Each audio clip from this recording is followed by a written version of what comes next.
Hi, welcome to Anaprime Recap. You return to school after summer break and find your teacher completely freaked out. His soul had been sucked into a bizarre rag doll that has nails for teeth. We are back on the tenebrous journey through the tales of the Junji Ito collection anime.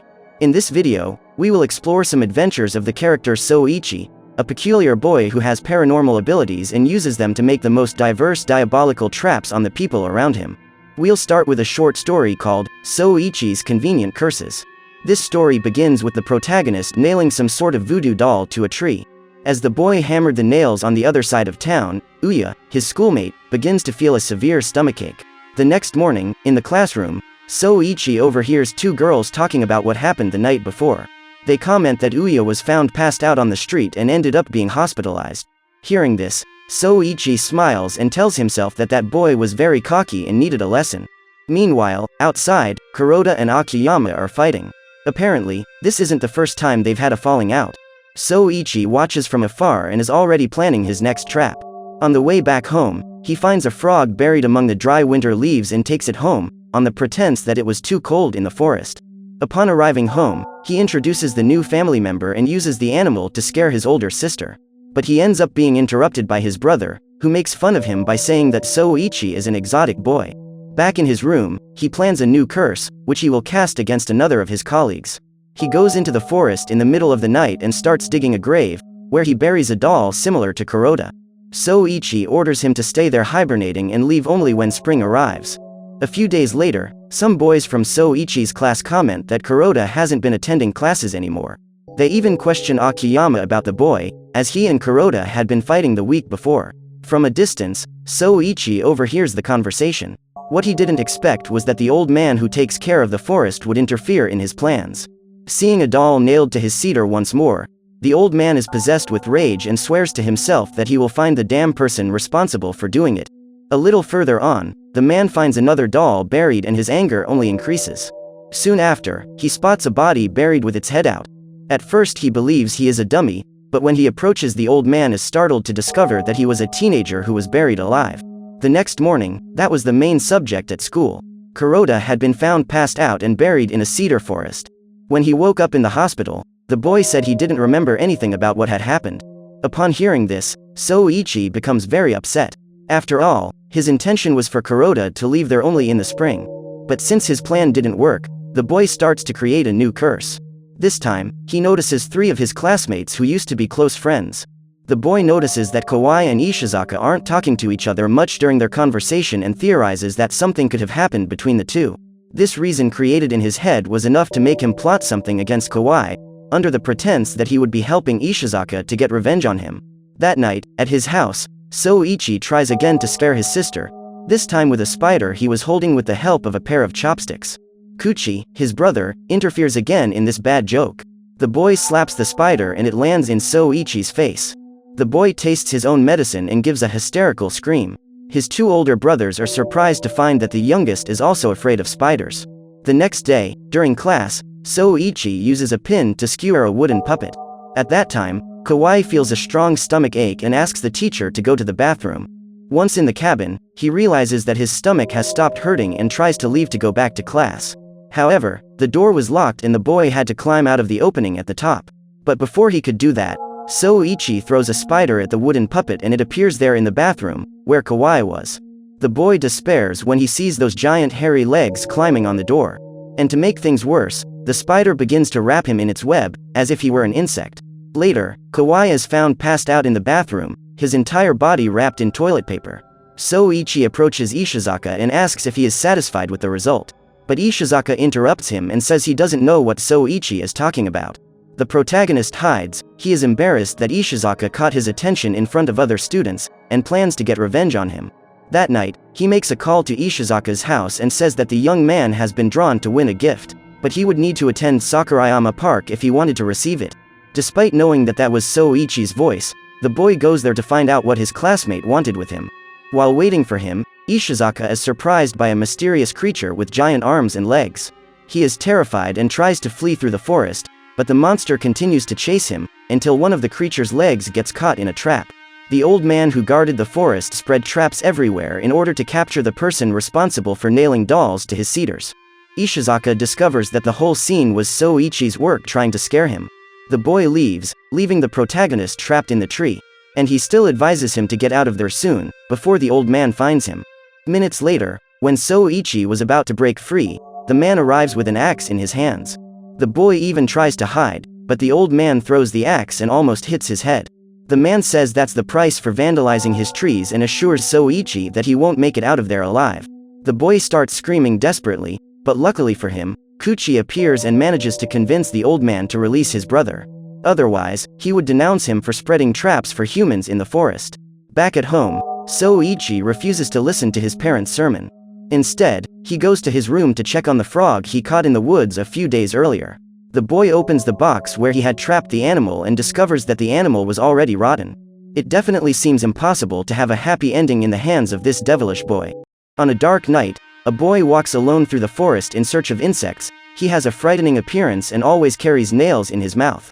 At home, Koichi is trying to study hard for an important exam. However, the boy becomes totally distracted when he hears noises coming from the attic. He quickly goes to his father to report the problem. Koichi says that it's probably his brother, Suichi, who is causing all this chaos, but at this point, his sister replies that Suichi was watching television next to them the whole time. Koichi is confused by this and decides to just go back to his studies. A short time later, the boy begins to hear someone singing the song, saying that he will do poorly on the exam and get a low grade.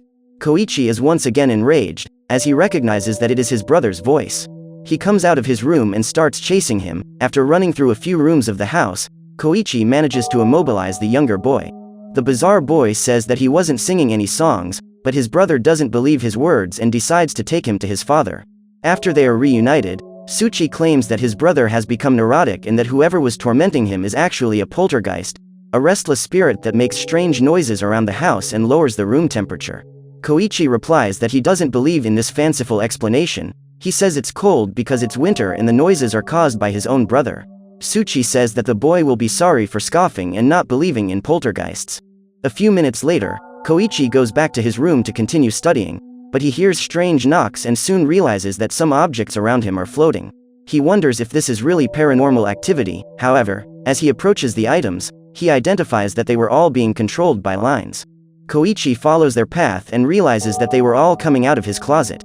When he opens the door, he is confronted with his demented brother. Suichi insists that he was not responsible for the noises and that it really could be the presence of a poltergeist. The next day, Koichi asks his father to do something about his youngest son's disturbances, or else he will leave home. The man replies that he will call a carpenter to insulate the room, so that he will no longer have problems with any noise. However, Suichi was listening to all the conversation behind the door. The next day, Koichi comes home from school. His mother informs him that the carpenter was already working on acoustically insulating his room. The boy is excited by the news and goes in person to talk to the carpenter. His name is Tagaisu. He has a bizarre and frightening appearance. The man says he will use modern techniques to block out any sound in the room. He explains that he will use 4 walls to stop all outside noise. Tagaisu says that 4 walls is the perfect combination, because in Japanese the number 4 has approximately the same pronunciation as the word death, so this construction will have good results. Koichi also realizes that his brother was on the scene and with a hammer in his hands, hitting some nails. The boy quickly tries to remove Suichi from the scene, but Tagaisu intervenes and says that the young man has a talent for hammering nails. The carpenter then invites him to help put the walls back in place. Koichi is afraid of this, but does not interfere. A few hours later, the boy talks to his parents about the room, and his mother tells them that Suichi has been helping Tagaisu all day. She says that the carpenter even complimented him on his nail hammering skills. His father says that finally someone has said something positive about Suichi, since no one has ever praised him. The next day, Koichi returns to his house after school and notices that his window has been completely closed by wooden boards. The carpenter was already leaving, but before that, the boy questions him about the window. Tagaisu says that through it sound could enter the room, so he isolated it completely, and his work was done. After this, the boy goes with his mother to the bedroom door to see the result. He opens the door and realizes that there is another door.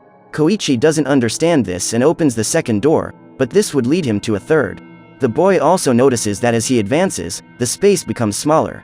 He continues on his way and opens 4 doors in total, until he reaches a small space made exclusively for his study, where only his desk could fit. Koichi thinks for a few minutes and manages to work out in his head a diagram of how his new room was created. He deduces that the carpenter used several layers of wood to create a small soundproof room. Even with the extremely small place, the boy managed to study for a few hours without any interruptions, but he could not believe it when he could hear his brother's voice, realizing that Suichi was probably in the spaces between the walls of his room. Koichi goes down to the basement, as he believes the younger boy has entered there. He goes through a few openings and finally finds his brother making the strange sounds he was hearing in his room.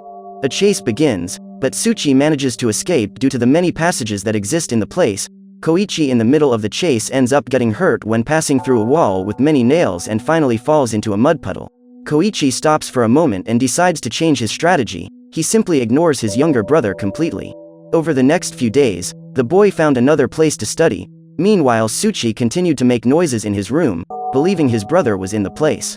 Eventually, the boy gets tired of making strange sounds and passes out in the middle of that isolated room. After leaving school, Sayuri finds a cat abandoned by the road. She tries to help it and takes it to her house. When her parents arrive, the young girl and her brother, Koichi, try to convince them to keep the pet. The parents agree to take care of the animal and the girl gives it the name Korin. The animal was living a quiet life from that moment on, until it came across the couple's youngest son, Suichi. The boy tries to scare him with his mouth full of nails, so the feline runs away and completely ignores Suichi. The bizarre boy does not accept to be ignored and ends up tying a rope around Korin's neck. He says he will teach him a lesson, but before he can do anything, his sister intervenes and slaps him in the face. Soon after, the cat scratches the boy with its claws. Later, Koichi tells his mother that this trait of violence present in Suichi could become a serious problem in the future. He advises her to stop defending the boy, because those who commit acts of aggression against animals could easily perform the same action on people. The bizarre boy was receiving the bandage from his mother. He becomes enraged upon hearing these words from his own brother. His anger is so great that Sayuri ends up suffering from a small shock to her body. Suichi laughs at the situation, and a short time later, in his room, states that he has made a curse against his brothers and something much worse is coming. The next day, Koichi and Sayuri search for their pet cat. They walk through the house and come across the bizarre brother performing an insane prank on the pet. Suichi has attached a lifeless poisonous snake to a line and lures the cat with it. His brothers ask him to stop immediately, but at that moment, Korin manages to bite the animal and takes it into a corner, where it begins to devour it. From that day on, the cat's calm and harmless behavior changed completely. He began to behave wildly and gradually hunt giant insects for food or even for fun. After a few days, the little kitten brought out a bizarre insect that the brothers had never seen in their lives. It looked more like an arachnid with several eyes and legs, but Suichi, when confronted with it, claims that the animal came out of the depths of hell. On a certain night, the entire family realizes that the house is covered with a large amount of cat hair.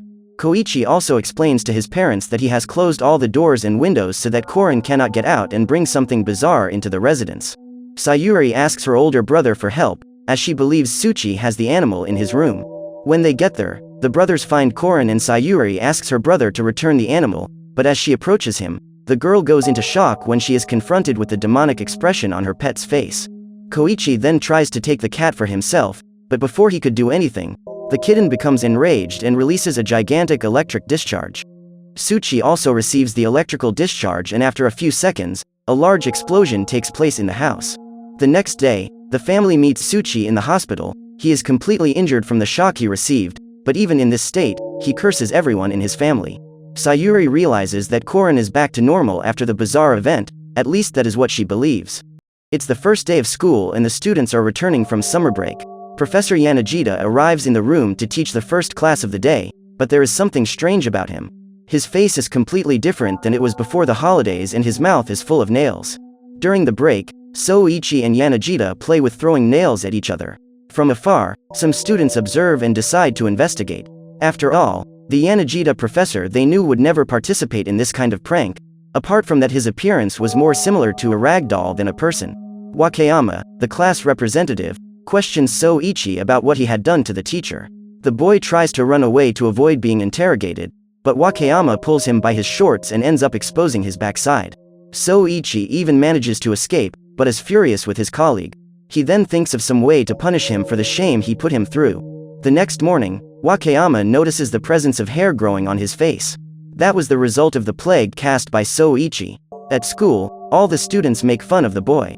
Seeing that scene, the freaked out professor decides to shave Wakayama's beard. The boy, of course, tries to run away, but ends up being cornered by Yanagita. When he realizes that there is no way to escape, the boy grabs the professor's legs, who ends up falling and cutting his own finger with the razor. At that time, the man is furious and goes up to Wakayama again, cutting his face. But, luckily for the boy, Professor Soga appears and saves him from that situation. She tells the teacher that the school principal wants to see him in his office right away. Wakayama picks up Yanagita's finger that has fallen to the ground and his suspicions are confirmed. That was not his teacher, but an imposter made of cloth.